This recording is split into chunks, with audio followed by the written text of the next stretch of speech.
All right, guys, and we are live, and welcome to my No Mercy 2016 review slash experience. Excuse me. I know this is the first time in a while that I've done a video where you can actually see my face. Because every other video, every live stream I've done on Google Hangouts recently, it's just been audio. But this is the first live stream I've done in a while where you can actually see my face. And it's fitting for this video because simply I got some merch to show you guys that I picked up, and like the video says, this is my live experience at No Mercy last night in Sacramento, California. So I'm going to share my stories with you and try to keep it short, you know, because we didn't really do much yesterday. It's not as big as WrestleMania, so I'll try to keep this video short, share with you my experiences and what I thought of the show itself and each of the matches. So yesterday, overall, guys, I had a great time at No Mercy in Sacramento. I thought the show, for the most part, was good. Another good, strong, solid show from the Blue brand. And I definitely thought this pay-per-view was a lot better than Clash of Champions. My only one complaint with it was the match, not match structure, but like the structure of the card, because just of where certain matches were positioned on the card. I mean, right off the bat, you had the world title match, the triple threat match as the opening match, and I was like a little baffled, like when I got that announcement from Twitter when WWE broke the news that they were gonna have that match open first.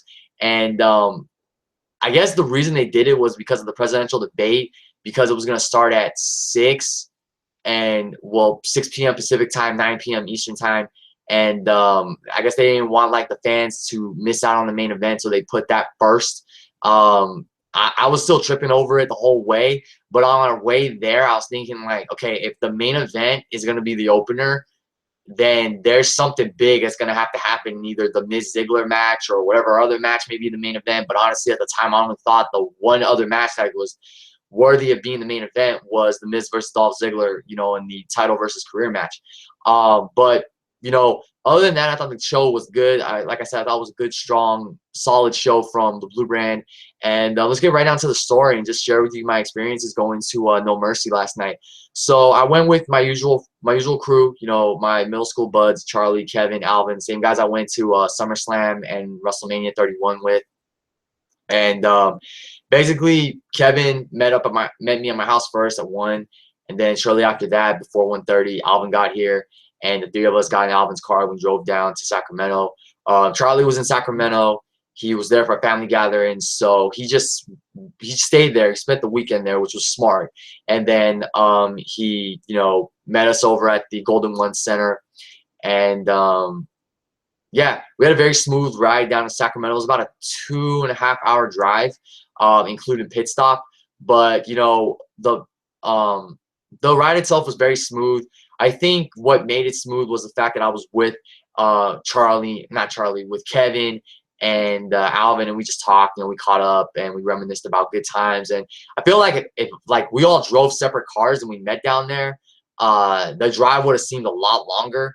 But when you're with company and you're just talking and you're catching up and you're just reminiscing on good times, it makes that drive go by faster. We did make a pit stop at a Taco Bell for a little lunch because I was hungry, and the food was good. You know, I haven't had Taco Bell in a while, so that was good. And yeah, shortly after that, we went to we got back on the road and we went to Golden One Center, and we got there a little after 4. And after we went past security, we met up with Charlie and we hung outside Golden One Center, which is a nice arena for the most part. You know, the outside's nice. We hung out there. We took pictures in front of the digital marquee. We took a group photo, which came out really nice. You know, Alvin sent it to all of us, and I'll post that probably as a thumbnail of this video, or if not, I'll post it on my Twitter later. But that video came out nice. Inside the arena was nice, like, you know, just walking around and checking it out. I haven't been to any kind of arena like that since, I want to say, 2013 or 14 for SummerSlam.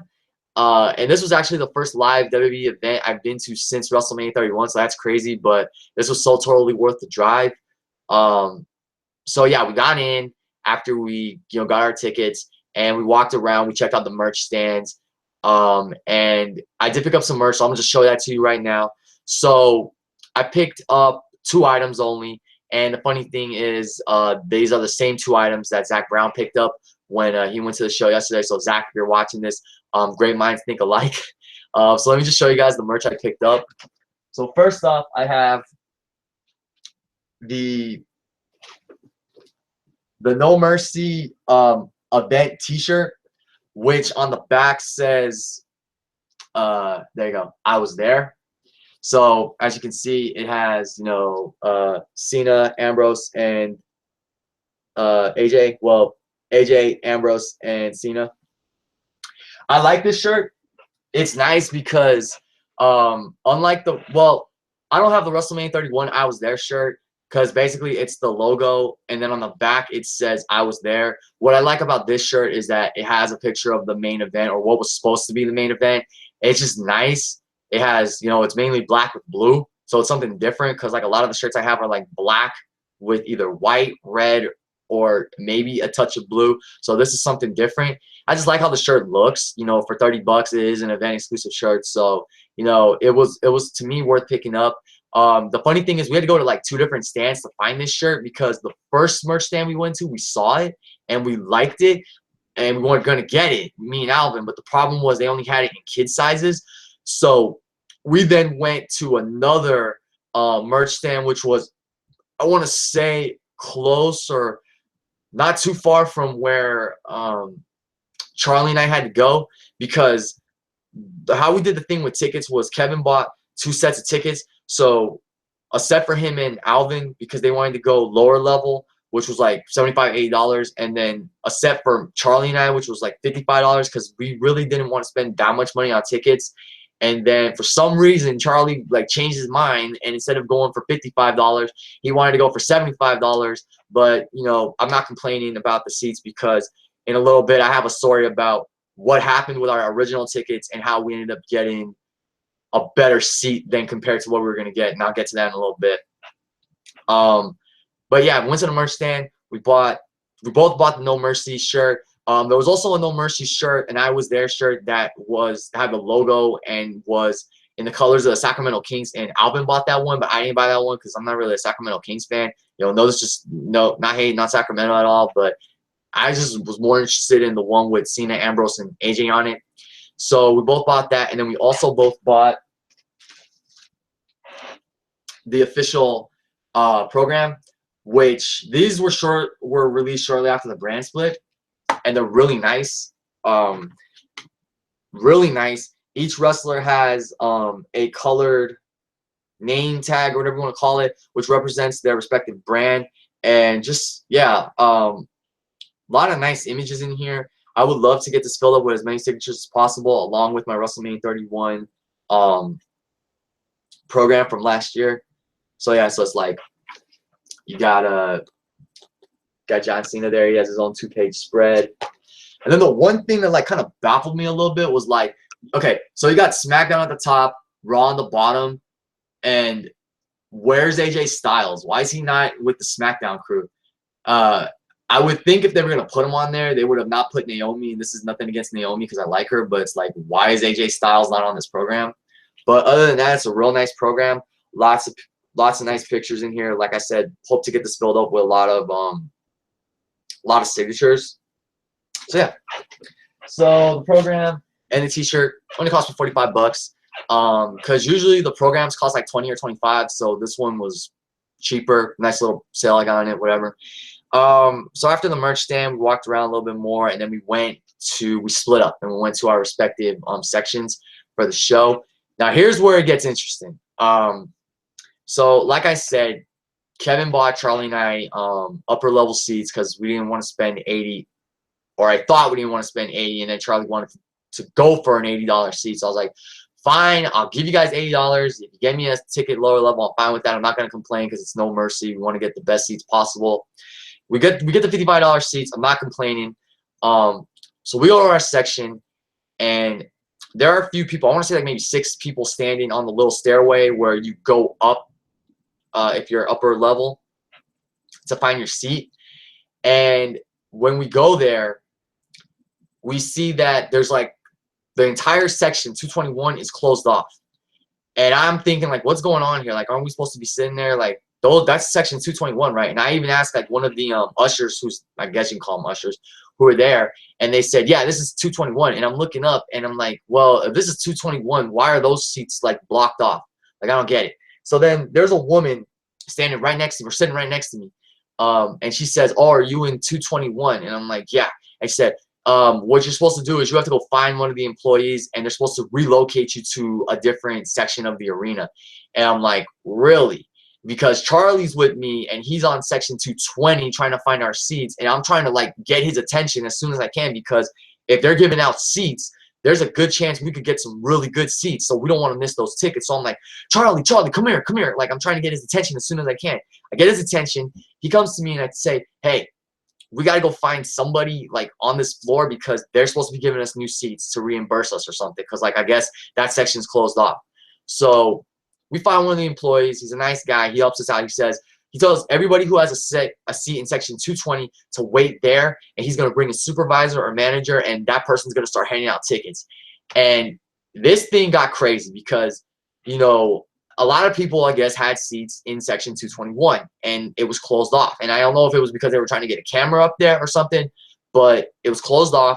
People were getting concerned because at this time, like the kickoff match with American Alpha and the Hype Bros versus the Vaudevillains and the Ascension was going on, and it ended. And I want to say there was like maybe 10-12 minutes left before the actual show started. And everybody's concerned because it's like, we don't want to miss the start of the show. We don't want to miss the freaking triple threat match, which is kicking off the show. And, you know, eventually a female supervisor comes down with tickets, and people almost start to swarm her because they just want their tickets. They've been waiting for a while. Like, I understand they were starting to get a little impatient. I understand that it was pretty inconvenient what happened. I'm just playing it cool with Charlie. We're just calm and cool. And we're just waiting because we're starting to think maybe there's a riot gonna break out. Like, it's gonna get ugly, whatnot. Long story short, we get our tickets, we get reimbursed, and instead of sitting in section 221, we got reimbursed and relocated to section 120. And when we got there, we got to our seats right as the video promo package was playing. And it was great. We had these really nice seats. You know, Charlie was marking out because I think this is the closest he's ever sat at any WWE event. You know, I've been closer. I've been ringside practically for a couple of WWE shows, but this was the closest I've been in a while. And I was just like so happy because we didn't expect this to happen. And it's just awesome that we had these $55 seats, and we were supposed to be sitting in the upper section. And then we end up getting reimbursed because of whatever mishap the Golden One Center had, whatever mistake they made with that section. And we ended up sitting in section 120. We had a very nice view of the ring. We could see the entrance ramp and everything, the stage. It was just great. We had a great time. And like I said, the show itself was good. It was a good, solid show from SmackDown. I definitely think it was a lot better than the Clash of Champions. It felt more like a pay-per-view, but there were certain things about it that I didn't like. I didn't have gripes towards certain things, but there were like certain decisions that were made where I was like, I would have preferred this happen instead of this. So let me try to get right down to this review real quick, guys. So my match ratings and my overall show rating are in the description box.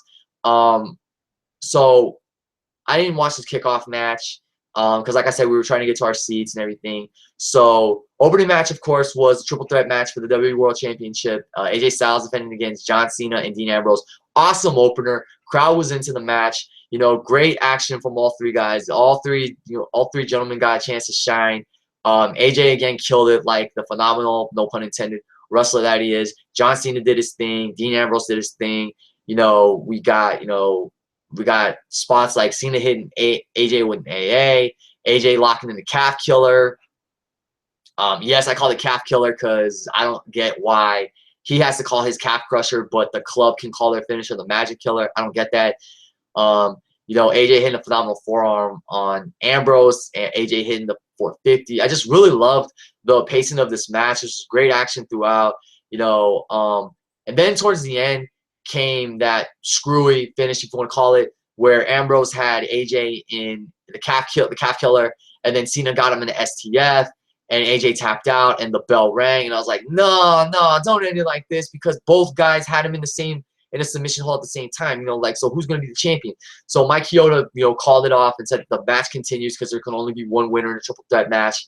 So AJ and Cena, of course, or Cena and Ambrose go at it. And then in the end, you know, Dean Ambrose gets hit with a super AA. AJ Styles slides into the ring with a steel chair, hits Cena in the gut with it, and hits him in the back with it, and covers John Cena and scores the 1-2-3 and retains the WWE World Championship. I would have preferred AJ hit a Styles Clash on the chair because there is no disqualifications in a triple threat match. But, you know, not complaining. Great opener, awesome opener. Like I said, crowd was really into it. AJ Styles again pins John Cena. You know, John Cena has been taking the pinfalls lately, like a couple of my friends in their respective reviews said. And AJ Styles is still the WWE World Champion and still the face that runs the place. I was expecting some kind of like interaction between Cena and Ambrose where it would hint at an Ambrose heel turn and hint toward a match between them at Survivor Series, but the rumor is they're going to be taking some time off. So I don't know if that match is going to happen, or if AJ is going to defend the title against Ambrose in a rematch. I don't know what's going to happen, but I am looking forward to seeing what SmackDown has to offer tomorrow night. But again, the opener was just freaking awesome. Like I said, all my match ratings are down below in the description box, but that match I definitely have to give 4.5 stars. Like, second best match of the night, with, of course, the match of the night honors going to the Intercontinental Championship match between Miz and Dolph Ziggler, which I'll get to in a little bit. After the title match, we had Nikki Bella versus Carmella, which was a solid women's wrestling match. Carmella was very aggressive in this match, which I liked. I like how she's been doing as a heel. I feel she's doing better as a heel than as a face. Nikki Bella, towards the end, showed off some of her, like, I called it Cena strength, because basically Carmella had her in the code of silence, and Nikki managed to actually power out of it, a la John Cena, how like Cena would power out or something like that. But in the end, Nikki Bella got the win with the TKO. And I was surprised because I thought, well, if you're building Carmella up, you probably want to give her the win because that would make her a strong contender for the SmackDown Women's Championship. So I would have preferred Carmella got the win, but, you know, I didn't, like, bitch or moan or anything. I have no problem with Nikki Bella winning. I would have preferred that, you know, Carmella got the win because I like that Carmella has had Nikki Bella's number every time. But I did say in my predictions video that I could see Nikki Bella winning, finally getting one up on Carmella, and she did. So I hope this isn't the end of the feud. I hope Carmella uses her aggression and her jealousy toward Nikki to get a rematch at Survivor Series. Like, you know, say that nobody embarrasses her like that on pay-per-view. Like, you know, the fact that she lost to Nikki Bella, she can use that as like what's that word? She can use that as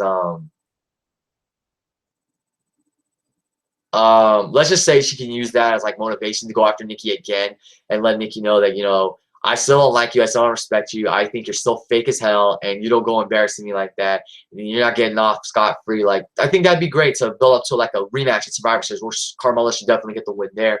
But like I said, good solid wrestling match. Not gonna complain.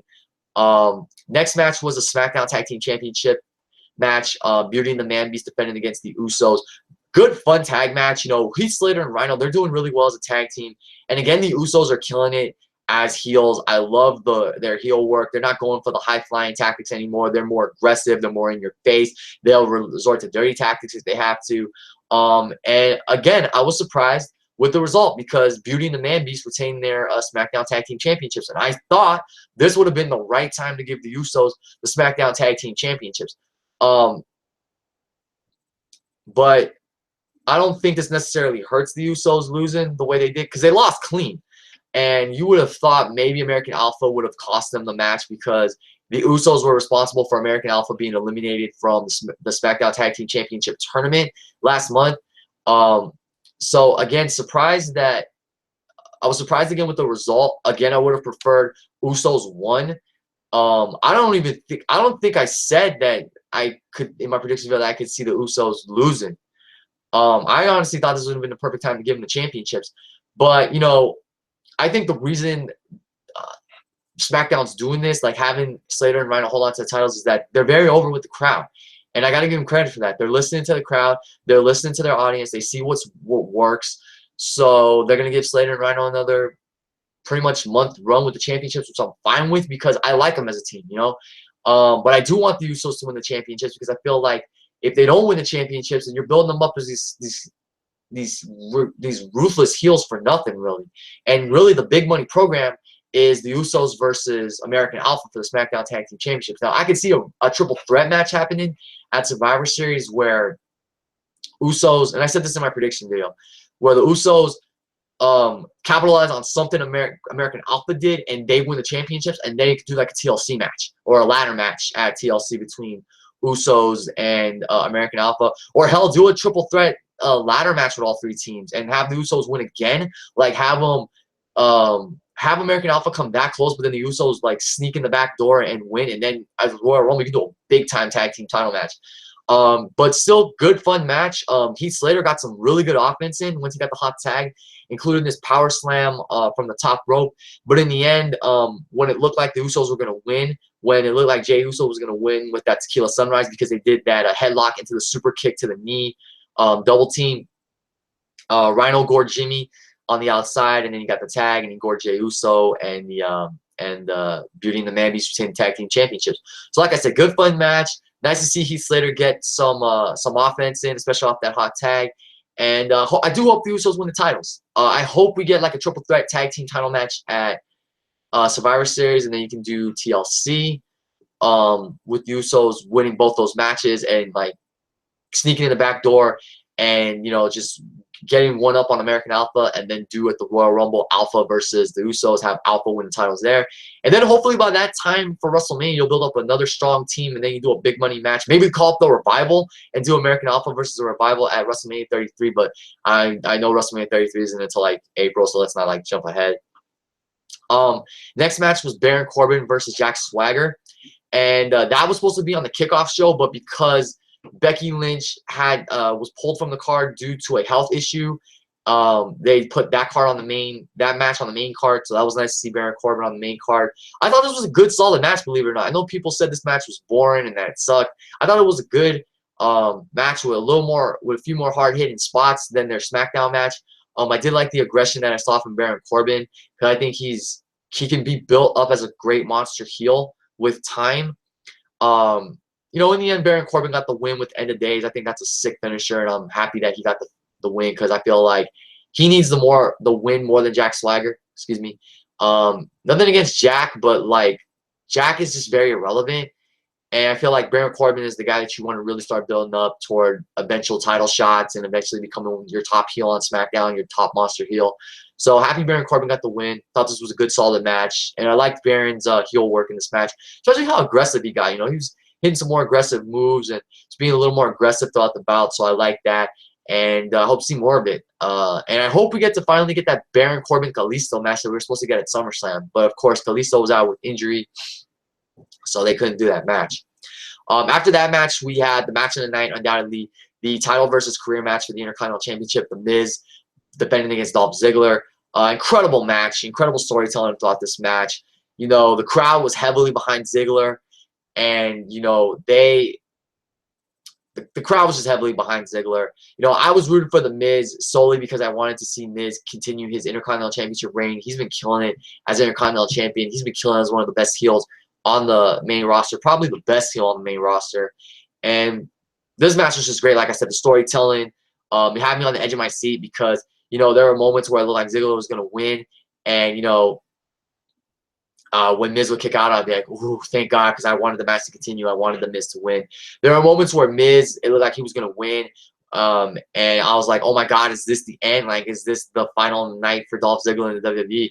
It was just that storytelling and that excitement and that unpredictability made that match incredible. You know, Dolph Ziggler overcame a lot of odds, be it Maryse's interference, you know, her spraying him in the face or whatever, or the Spirit Squad coming out and trying to, you know, aid the Miz. Like, Dolph Ziggler overcame a lot of hurdles, whatnot, and in the end, he cracks Miz in the face with a super kick, covers him, scores the 1-2-3, and when Ziggler earned that 3 count, excuse me, that crowd inside the Golden One Center popped. I mean, he gained one hell of a pop from that crowd, and he celebrated with the Sacramento faithful. It was just, you know, I did want Miz to win. I know there were some people who were pretty pissed that the Miz lost the Intercontinental Championship, but when you look at how this match was built everything that was on the line for Dolph Ziggler, everything that led to this. It was one of those feel-good moments where I just was like, I applauded the end of the match. I applauded Ziggler for his performance. So, yes, I would have preferred that The Miz won and retained the Intercontinental Championship to keep his reign going. But with how everything was booked and with how well Miz played the heel, and how well Ziggler did with these emotional promos and everything built leading up to it, I have no problem with it. I'm looking forward to seeing what happens on SmackDown with these guys. I mean, the look on the Miz's face, like the look like he was about to cry. He was heartbroken after losing to Dolph Ziggler was great. It added to the match. I mean, if the Miz just walked away after losing the Intercontinental Championship, the payoff wouldn't really mean much. I mean, yes, Dolph Ziggler overcame the odds. He won the Intercontinental Championship. His career is intact. But just that look of heartbreak on Miz's face, the fact that he lost the Intercontinental Championship, the fact that he looked like he was going to cry, really added to the payoff and everything. So that was great. I give a kudos to both men. That was an incredible match. In my opinion, the match of the night, 4.25 stars. It was just an incredible match, one of the best matches of the year. And like I said, guys, I'm interested in seeing what happens with this feud. Will The Miz win his championship back? Will Dolph Ziggler hold on to the championship until the end of the year? See, the thing is, I don't want The Miz to lose momentum having lost the Intercontinental Championship. I hope this leads to bigger things for him, because I feel like he really won me over with his work as Intercontinental Champion this year. And I just really want him to not lose any momentum. I want him to maybe go on and win the WWE World Championship once more. And then eventually, yeah, I mean, pretty much all that's really left for him is to win the WWE World Heavyweight Championship. So we'll see where things go from there. But I'm looking forward to seeing what Ziggler has to say on SmackDown and what Miz is going to do. He's probably going to invoke his rematch clause, and we'll see from there. But kudos to both men. Incredible match, incredible storytelling. I loved it, and it was definitely the best match of the night. After that, we had an impromptu match between Alexa Bliss and Naomi. Like I said, it was supposed to be Alexa Bliss challenging Becky Lynch for the SmackDown Women's Championship, but Becky was pulled from the card due to a health issue. She won't be back until November 8th on SmackDown Live from Glasgow, Scotland. So Alexa Bliss came out, cut a promo, talking about how there's no one who can really stand up to her, who can really match her on the SmackDown Women's roster. And out came Naomi, whose entrance in real life, in person, is awesome. It's amazing. And it's very colorful, So that was really cool to see Naomi's entrance. The match itself was decent. It was solid for what it was. There was some botches in it. Like, I think Naomi was supposed to do an X Factor, and she ended up landing on her ass. And Alexa Bliss didn't even take the brunt of that. So that was I think that was botched pretty much. Then the finish just comes out of nowhere, where Alexa Bliss goes for an armbar, and Naomi rolls her up, and Naomi scores the 3 count. So Naomi beats the #1 contender for the SmackDown Women's Championship. I did not see that coming. That definitely just came out of nowhere, because like I'm watching Alexa Bliss go for an armbar, and then I see Naomi like roll over, and then I hear 1, 2, 3, like, what? That's it? Like, that's how it ends? Like, that was so anticlimactic. But I'm talking smack. Daniel Bryan and Shane McMahon were talking about, and I'm sorry, I just went off focus. They were talking about the possibility of maybe that match on November 8th, Becky Lynch versus Alexa Bliss, becoming a triple threat for the SmackDown Women's Championship. Becky Lynch versus Alexa Bliss versus Naomi, which if that's the case, hey, that's great. That gives Naomi a chance to shine, because I feel like she's really starting to make a name for herself on SmackDown with what she's been doing, especially what she did at Backlash. And yeah, so I'm down if it's a triple threat match for the SmackDown Women's Championship, because I feel like Naomi does deserve a chance to shine, and she's been getting a chance to shine lately on SmackDown. So I think this would be a great opportunity for her. So we'll see where that goes. But I was happy I still got to see Alexa Bliss. I was disappointed I didn't get to see Becky Lynch, but still happy to see Alexa Bliss. I love Alexa Bliss. I think she's a future women's champion on either Raw or SmackDown. And yeah, I was just happy to see her. I love her Harley Quinn gimmick. And yeah, got to see Naomi wrestle too, which I thought was cool. I I thought maybe Naomi would be thrown on the kickoff show with Natalya, but hey, got to see Naomi on the main card, and her entrance, like I said, is awesome in person. It's very colorful, so hey, no complaints there. And then we get to the main event, which was Randy Orton versus Bray Wyatt, and they were really hyping this thing up throughout the whole show. Like right after the triple threat match, they showed the promo package for that match, Orton versus Wyatt, and I thought, oh wow, we're going to this match right away. And then what happened after that was we got the women's match between between Nikki Bella, I almost said Nikki Belly, Nikki Bella and Carmella, and then they showed that promo package again, and we saw Bray Wyatt talking to himself in Latin backstage, and I'm thinking, I think we're about to get a very dangerous side of Bray Wyatt in this match. And then they finally showed the promo package, and the match happened, and the match was good for what it was. I like how they tried to make it somewhat of a no disqualification match, with the steel stairs being brought into the mix, and then Orton and Wyatt throwing each other into the barricade. Wyatt threw Orton into the barricade, and Wyatt threw Orton into the barricade so hard that there was a security guard sitting in that area. So when Orton hit the barricade, it knocked the security guard like halfway off his seat, which I thought was really funny. And then Randy Orton did that backbreaker onto Bray Wyatt on the barricade, which was cool. I wanted to see him do some kind of like crazy table spot. I wanted to see them make it like go no holds barred or make a no disqualification. But the match was good for what it was. In the end, Randy Orton goes for the RKO, and then the lights go out, and I kid you not, as he's going for the RKO, I can literally, like, me and Zach and Charlie, and Zach wasn't sitting with us, it was just me and Charlie. We saw Bray Wyatt just scurry the hell out of the ring, and then when the lights came back on, Luke Harper returned, which was awesome. I was happy to see him back because, he's been cleared for a while, and we were just wondering when he would return. And, Daniel Geisen and I predicted that one possibility is Luke Harper could return at No Mercy and help not Daniel Bryan. Why was I about to say Daniel Bryan? Help Bray Wyatt beat Randy Orton. And that's exactly what he did. He stared down Randy Orton with this really creepy look in his eye. Bray Wyatt hit the Sister Abigail and scored the 1-2-3, and Bray Wyatt defeated Randy Orton. So finally, Bray Wyatt gets a big win on pay-per-view, a much-needed win on pay-per-view, and Luke Harper returned. So good ending to the match there. But the only thing was, like, a lot of people agreed that The Miz and Dolph Ziggler should have main evented the show because that would have, yes, the show ended with Bray Wyatt and Luke Harper reunited, and, Bray did his pose where he gets on his knees, the whole follow the buzzers pose, and Luke Harper was behind him. But that really didn't feel like a main event, a pay-per-view main event, because, like, you want the main event of the pay-per-view to leave you interested in the show that's going to follow, be it Raw or SmackDown.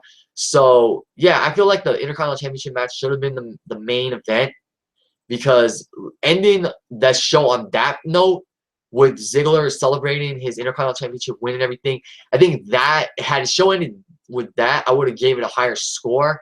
But like I said, just the way that, like, the match card was organized, how, like, you had the main event as the opening contest, and then one of the big matches as the main event, but it wasn't the Intercontinental Championship match. Like, that kind of threw me off guard. That kind of left me in, I don't want to say a funk, but that kind of, like, left me feeling, I don't know, like, I don't know how to explain it, but, like, it just had this weird kind of feeling to it. So that's why I gave the show the rating that it did. And it's not a bad rating, but it's just, like, I feel like if the card was arranged better and Miz and Ziggler was the main event, then I would have given it a higher score. But overall, guys, like I said, I thought No Mercy was still a good show. I had a great time being there live. After the show, Charlie and I left our seats. We filed out with the crowd. We waited in the at the entrance for Alvin and Kevin. And I also tried to meet up with some people. I tried to meet up with Stevie Briggs. I tried to meet up with Vince Martinez. I tried to meet up with Zach Brown. And unfortunately, I was unable to meet up with any of them. I messaged each of them and said, hey, are you still in the arena? Or are you outside? And Zach didn't get into Zach's phone didn't have enough power. It had like less than 10% battery power. So he didn't get his message until late. Vince actually had a front row seat. So he had one of the chairs at ringside. So he's zoomed out of there because he wanted to take his chair back to his car. And then Stevie Breach left his phone in his car. So none of those guys were able to meet up with me. But, hey, sucks I couldn't meet up with them, but I told them all, hey, all good, Hope to meet up with you guys at a future event. You know, they're all, you know, like Breach and Zach felt bad they couldn't meet up with them and say, hey guys, don't feel bad. You know, I understand. I do hope to meet up with you guys one day. Hopefully we'll hang out at another wrestling show. I said the same thing to Vince Martinez, you know, since he had to go to his car, you know, right away, since he had his car, that ringside chair. So I do hope to meet up with these guys in the future. I've already met Stevie Breach before, but I've never met Zach or Vince, so hope to meet them soon. Yeah, after that, then after that we left and we went in our separate cars and we drove back to here in San Mateo County and went to this nice Mexican restaurant called Arajos for dinner. And after dinner, we all went home, and that was the end of our trip. So No Mercy 2016 is in the books. Great time in Sacramento with the guys. Good, solid show from SmackDown. Had fun just being there, watching the show. Took a lot of pictures. I uploaded some on Twitter and some on Instagram. Recorded video on my Instagram of AJ Styles being introduced during the championship match. And yeah, was very happy to have been a part of No Mercy in Sacramento. Trying to go to NXT in San Jose. We'll see how that goes. I know Albin's going to SmackDown tomorrow in San Jose. Mr. Paul JB44 is at Raw as I speak, and he's going to SmackDown as well. But overall, like I said, guys, great experience. Good fun time at the show. Here's my ticket to commemorate going to No Mercy, and you can see section 120, not 221. That ticket story will live with me forever. I mean, I lucked out big time. I never thought my wildest dreams anything like that would happen, but hey, the wrestling gods were on our side, and Charlie and I got blessed with really good seats. So hey, gotta knock on wood. So that's it, guys. Leave your comments down below. Tell me what you thought of No Mercy as a show. Tell me what you thought of the two big main event matches. And yeah, what are you most looking forward to? You know, because with everything that happened on this show, you know, who knows what could happen on SmackDown? That's why I'm looking forward to tomorrow night's show. You know, who's AJ going to defend the championship against? Will Cena and Ambrose go at it at Survivor Series? How long will the title reign for muting the Man Beast last? That's what I'm looking forward to. That's what I love about SmackDown. They leave you wondering what's going to happen next, and you keep coming back for more. So looking forward to tomorrow night's show. Like I said, guys, leave your comments down below. Tell me what you thought of No Mercy. What was your favorite match on the card? My two favorite matches undoubtedly were the two best title matches on the show, the triple threat match for the world title and the title versus career match for the Intercontinental Championship. And yeah, you know, with how the matches were organized, how they were structured on the card, that throw you off a bit when you were watching the show? Do you feel like they could have structured the card better? And obviously, do you feel like Miz and Ziggler should have been the main event? And if you're a person who believes Miz should have retained the Intercontinental Championship, leave your comments down below. Tell me why you think he should have retained the championship. And I look forward to reading them. So thanks for joining me, guys. This is Rob Kenobi signing off. This has been my No Mercy 2016 live review and experience. Yeah, I know I'm almost hitting the 50-minute mark again. But yeah, guys, just really wanted to make this one video instead of two, like Zach Brown did, how he did two separate videos. But yeah, for the guys, for us in the Bay Area that went out to the show last night in Sacramento, hey, we represented the Bay Area proudly, and it was just a great night of wrestling and a great experience overall. A great night to be a wrestling fan. And yeah, I'm looking forward to the next show here in the Bay Area. And like I said, I'm hoping to go to NXT San Jose. So I'm going to end this video right here, guys. I give the show a 7.5 out of 10. And like I said, all my match ratings are down below in the description box. Thanks for watching and listening. Survivor One Kenobi signing off. Everybody have a good evening. Enjoy Raw if you're watching the show. Enjoy SmackDown tomorrow night. And to my Bay Area brethren, if you guys are going to either Raw or SmackDown, enjoy the show. And hope to see some of you guys at NXT San Jose if you make the trip. So everybody have a good night. Thanks for watching this video. And this is Rob Kenobi signing off. See y'all later.